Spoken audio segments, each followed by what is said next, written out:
1/4 kilo கடலைப்பருப்பை 1 மணி நேரம் ஊற வச்சு நல்லா கழுவி தண்ணியெல்லாம் வடிச்சிட்டு வேறு தண்ணி ஊற்றி எடுத்து வச்சுருக்குறோங்க. 2 மீடியம் சைஸ் வெங்காயத்தை பொடியை கட் பண்ணி வச்சுருக்குறேங்க. புதினா, கொத்தமல்லி, கருவேப்பிலை ஒரு கைப்பிடி அளவு வர அளவுக்கு கட் பண்ணி வச்சுருக்கேன். 5 பச்சை மிளகாவை பொடியை கட் பண்ணி வச்சுருக்கேன். இந்த மாதிரி சின்ன துண்டு இஞ்சி, ஒரு பூண்டு இது மாதிரி உரித்து எடுத்து வச்சுருக்குறேங்க. இப்போ ஊற வச்சு எடுத்து வச்சுருக்கிற இந்த கடலைப்பருப்பை தண்ணி வடிச்சிட்டு இந்த மிக்ஸி ஜாரில் சேர்த்துக்கலாங்க. சேர்த்து கொரகொரப்பாக அரைச்சி எடுத்துன்னு வந்துக்கலாங்க. இப்போ பாருங்கள், கடலைப்பருப்பை தண்ணி சேர்க்காமல் இது மாதிரி கொரகொரப்பாக அரைச்சி எடுத்துன்னு வந்தாச்சுங்க. இதை இந்த மிக்சிங் பவுலில் சேர்த்துக்கலாங்க. இப்போ மீதி இருக்கிற இந்த கடலைப்பருப்பை இதே மாதிரி கொரகொரப்பாக அரைச்சி இந்த மிக்சிங் பவுலில் சேர்த்துக்கலாங்க.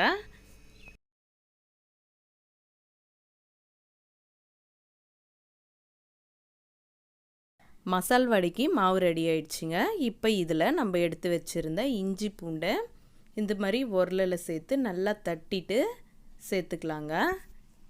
இஞ்சி பூண்டு சேர்க்கறதுனால மசால் வடை ஃப்ளேவர் நல்லா இருக்குங்க. இப்போ பொடியை கட் பண்ணி வச்சுருக்கிற பச்சை மிளகாவை சேர்த்துக்கலாங்க. பச்சை மிளகாய் வந்து உங்கள் காரத்துக்கு ஏற்ற மாதிரி சேர்த்துக்குங்க. இதை கூடவே பொடியை கட் பண்ணி வச்சுருக்கிற கறிவேப்பிலை, கொத்தமல்லி, புதினாவையும் சேர்த்துக்கலாங்க. பொடியை கட் பண்ணி வச்சுருக்கிற வெங்காயத்தை சேர்த்துக்கலாங்க. சால்ட்டு சின்ன டேபிள் ஸ்பூனில் 1 டேபிள் ஸ்பூன் சேர்த்துக்கலாங்க. சோம்பு 1 டேபிள் ஸ்பூன் சேர்த்துக்கலாங்க. சோம்போட ஃப்ளேவர் உங்களுக்கு இன்னும் தேவைன்னா இன்னும் ஒரு 1/2 டேபிள் ஸ்பூன் எக்ஸ்ட்ரா சேர்த்து இந்த இன்க்ரீடியன்ட்ஸ் எல்லாம் மாவில் நல்லா மிக்ஸ் ஆகிற அளவுக்கு நல்லா கலந்து விட்டுக்கலாங்க.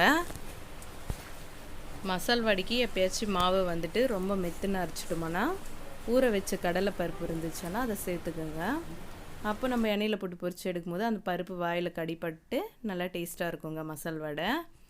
இப்போ நல்லா மிக்ஸ் பண்ணி விட்டுக்கலாங்க. மசால் வடைக்கு மாவு நல்லா மிக்ஸ் பண்ணி விட்டாச்சுங்க. மாவும் நல்லா மிக்ஸ் ஆகிருக்கு. இப்போ ஓரங்களில் இருக்கிற மாவெல்லாம் வழித்து விட்டுக்கலாங்க. இப்போ நமக்கு எந்த சைஸில் வடை வேணுமோ அந்த சைஸ்க்கு ஏற்ற மாதிரி நம்ம மாவு உருண்டை பிடிச்சி வச்சுக்கலாங்க.